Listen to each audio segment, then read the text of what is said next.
Journey IFC strives to create safe spaces to worship God.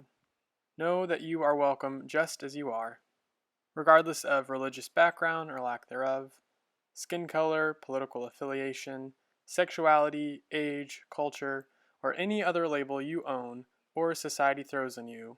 You are welcomed and celebrated here just as you are. Our reading today comes from the book of Acts, chapter 16. In this story, Paul expects to live out a vision given to him in the night, but things are not what he assumes them to be. So, there we go. During the night, Paul had a vision. There stood a man of Macedonia pleading with him and saying, "Come over to Macedonia and help us." When he had seen this vision, when he had seen the vision, he immediately tried to cross over to Macedonia, being convinced that God had called us to proclaim the good news to them. We all set sail from Troas and took a straight course to Samothrace, the following day to Neapolis, and from there to Philippi, which is a leading city of the district of Macedonia and a Roman colony. We remained in this city for some days. On the Sabbath day, we went outside the gate by the river, where we supposed there was a place of prayer, and we sat down and spoke to the women who had gathered there. A certain woman named Lydia, a worshiper of God, was listening to us. She was from the city of Thyatira and a dealer in purple cloth. The Lord opened her heart to listen eagerly to what was said by Paul. When she and her household were baptized, she pleaded with us, saying, "If you have judged me to be faithful to the Lord, come and stay at my home." And she compelled us, contrary to nature and right.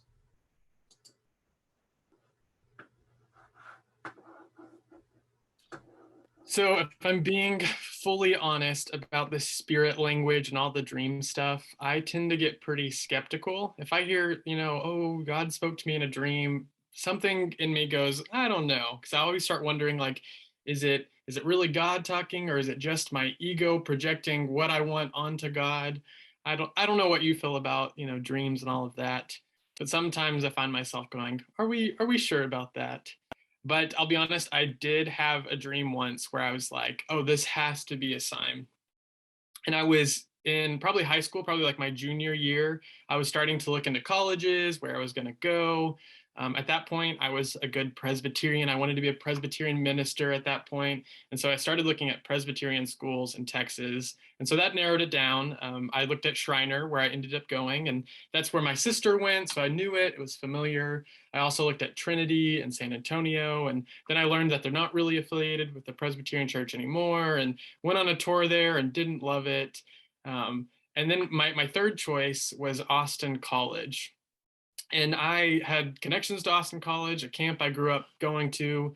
The chaplain that led that camp, he worked as the chaplain at Austin College. And I always knew people that went there, and I was interested, but I'd never done any research. I'd never seen it. I knew nothing about it except for this chaplain worked there. And so I was thinking about it. I didn't know where to go. I didn't know how to narrow it down. And one night I had this dream, and it was of me going to college for the first time. And it was awesome. I walked up, and it was these big white stone buildings, and there was so much greenery and trees, and it was beautiful. And I woke up, and in the dream, I called it Austin College. So I woke up and I was like, I have to go to Austin College. And so I Googled it, and I pulled up pictures, and guess what? It didn't match my dream. It didn't look anything like what I dreamt it to be, and I was put off. And at that moment, I marked Austin College off my list, and I didn't go there. For some reason, I took this dream to mean I'm not supposed to be there, and I need to look somewhere else. And today's story made me think of that time, because it's kind of a similar, confusing dream, because Paul gets this dream, and then what he dreams about doesn't really come to be, but it sends him to this new place. So what we're told is that Paul has a dream about a man from Macedonia who is pleading for his help. He really needs him to come and save him, help him, do something. And so Paul wakes up from this dream and he is eager to go. He gets the crew and gets up and they start traveling. And you might notice that, and Margaret, she kind of stumbled there because it uses we language, us language. It's weird. It's a change in the narrative where it becomes a personal story. It's someone telling about their journey that they went on together. And so what they do is they go on this journey and they travel by land and then by some sea again. They love traveling a lot, I guess, at this time. And then they travel by more land and they finally get to this dream destination in Macedonia. But when they get there, they have to do their normal thing. They've been on these missions, as we've talked about in several other places in Acts. They would go to these towns and they'd kind of go to these main centers and they would try to spread the good news, the gospel about Jesus, and they would go to the synagogues, or they would wait till the Sabbath, like they said in these verses here. They would wait till the Sabbath and see who was working and who wasn't working, because if they were good, devoted Jews, they wouldn't be working. And so then they tried to convert them first because they knew they were the most devoted Jews. But it seems that all of these things are not working out for them. They go to the town and they're not finding anything. They can't even find a synagogue. So they go to the outskirts of town and they get there beyond the city limits and they're by a stream of water, and they're separated. They're away from everyone. And that's where they finally get something, some kind of movement. And it seems that at this point, they have kind of fallen short of their goal, right? They wanted to go to this new place, find this man who was struggling, find this dude, this random guy from his dream, and help. But none of that is working out. And so they go to this riverside, and they're set apart. The word holy means set apart. And so in this holy, set apart place, they find themselves in a gap, this kind of in between where they're not around synagogues or the big crowds. And they find this group of women. And my first thought is, what is this group of women doing? Were they, getting water or doing household duties or something like that? We might expect that of women in that time. Or maybe they're a prayer group, or maybe they're a Bible study, or maybe they're on a women's retreat. I don't know what they're doing, but Paul and his comrades, they run into these women by the water. And they start talking with them and telling stories and spreading this good news. And one woman there stands out to them. And I don't know what it is, but somehow they connect with her, and her name is Lydia.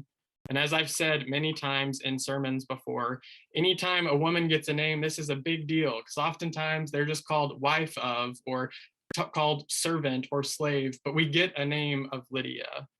And so there's something important about her. And we're told that Lydia is more than just her name. She's actually a dealer in fine purple cloths. And this is an important job. This is a big job. This means something, because at this time, purple was a really expensive color to make. To get the dyes for this, I looked it up, and it says that you can get purple from these like shellfish or slugs that are deep in the ocean. And so you have to fish them out. And I don't know how they got it. I don't even know if that's how she got the purple, but it was hard to get purple. So when we hear this, we know that she somehow has this money, and she has these relationships, these contacts to some pretty elite people. So this time, purple was restricted to those who could afford it. So the rich, the elite, royalty, the people who had money. And so this is interesting because Lydia then is a businesswoman who has a lot of money. But there's no mention of a man. She doesn't have some man in her life who's giving her this money. But she's not just a businesswoman either. We also learn that she has this ongoing relationship with God, which is interesting because she's a woman who is choosing her own faith out of her own conviction, not just following what the man of the house says for her to do. And so at this point, she's not a converted Jew, but she is searching somehow. She's in relationship with this divine being even before Paul gets there. This is definitely not the freaked out man he was expecting to find. So here at this waterside, away from their homes and the synagogues and the big crowds of people, Paul and Lydia begin talking.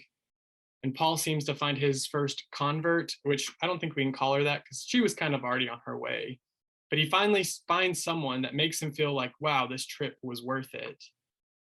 And then it says that Lydia, she takes her entire household, meaning she was in charge of her household. She's a businesswoman, homeowner, and she's in charge of her house, and she gets all of them baptized. She feels so convicted by what Paul has said and by her faith that she gets them all baptized. Lydia is not what we would expect in this time, right? She's single, she's a homeowner, she's a business owner, she's wealthy, she is somehow religious on her own terms. And to Paul, she's a foreigner, even though at this point, Paul is the foreigner in her land. She has all these unexpected traits that we would not have expected of a woman in this time. But she somehow is the one who takes Paul and his companions into her own home that she owns, and she helps them start their new mission in this new place. Lydia's house becomes the epicenter of a new movement. And at this point, Lydia becomes a disciple too. And I bet Paul wasn't expecting this either. His dream was way different than this. Just like me in college, when it wasn't Austin College in my dream and with online, when that didn't match up and that disconnect, this is what Paul's having in this moment. It just doesn't line up. In fact, in his dream, it was this man who was in trouble, who was asking for help. It wasn't a self-sufficient woman who was well off, who didn't need him, who was already on her own faith journey. It was this man who was struggling. But Paul finds this woman, and it changes his course. For some reason, Paul felt called to this particular place, to meet this particular woman, to spread the good news about Jesus, but this is not how he had planned it to be. But I guess that's kind of how the Spirit works in these weird ways, right? I wonder how the Spirit moves in these gaps for us too. Because if Paul hadn't had this dream, he would not have met Lydia. He wouldn't have gone to Macedonia. And if Lydia did not have this business with this purple cloth, then she would not have all these resources that she could lend to them. She wouldn't have her own house. And if Paul and his fellow travelers weren't redirected earlier in this chapter, they were redirected not once, but twice to get them to the place that eventually got them to Macedonia. None of this would have happened. They kept being redirected in different places. The Spirit was constantly nudging them, saying, nope, go this way. Nope, go this way. And it never lined up with exactly how they dreamed it would be. But now Paul has a new friend and a coworker, it seems. And he now has access to resources of a rich woman with elite connections. Who would have thought that dream of the man struggling in Macedonia would lead to this? So maybe the Spirit will guide us through whatever our next gap is in a similar way. But maybe we need to expect it to look different than we have dreamed up. If we have learned anything from this pandemic, it's that we have no idea what tomorrow holds, and that is the truth. People often say the phrase, we make plans and God laughs. I've heard that at Journey several times. And I'll be honest, I hate that phrase. It's not my favorite because I don't like the idea of God laughing at me. I don't like the idea of being the butt end of God's joke. But I do think that saying holds some truth. I'll say it. It does hold some truth. Because maybe our plans, our aspirations, our goals are actually distractions from what we're truly called to do in this world. And I think if we get caught up in the details, and I'm a person who can get caught up in the details so bad, I know we all do this for some reason or another.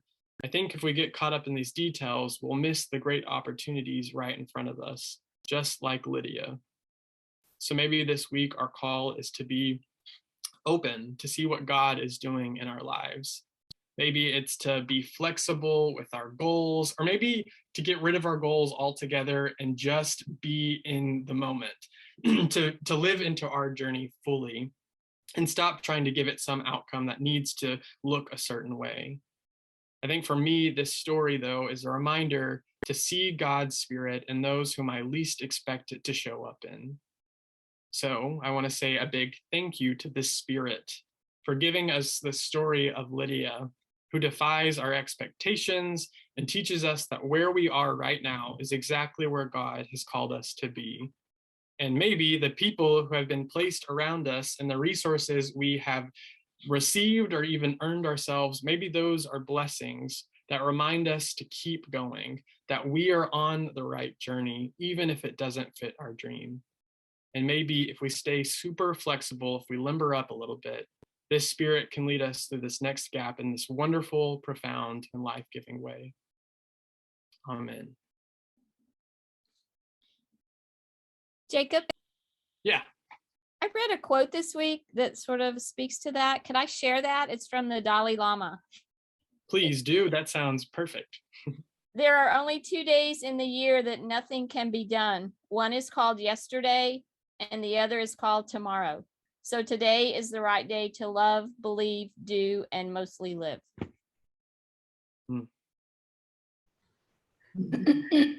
Well, once again, we come to that part of the service where we end what we do here together. And kind of in keeping with what we were talking about today, the gap and the season of love that we have. Think of the ultimate love, God's mercy. And what was the incarnation of God's mercy? The Creator's Son. He was love incarnate. So think of it this way.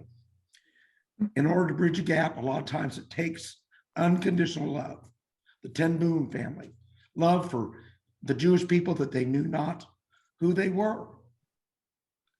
Those who stand in the gap with lots of love. So think of it this way. Love came, walked on water. Love came and turned water into wine. Love came and touched the lepers. Love came and blessed the children.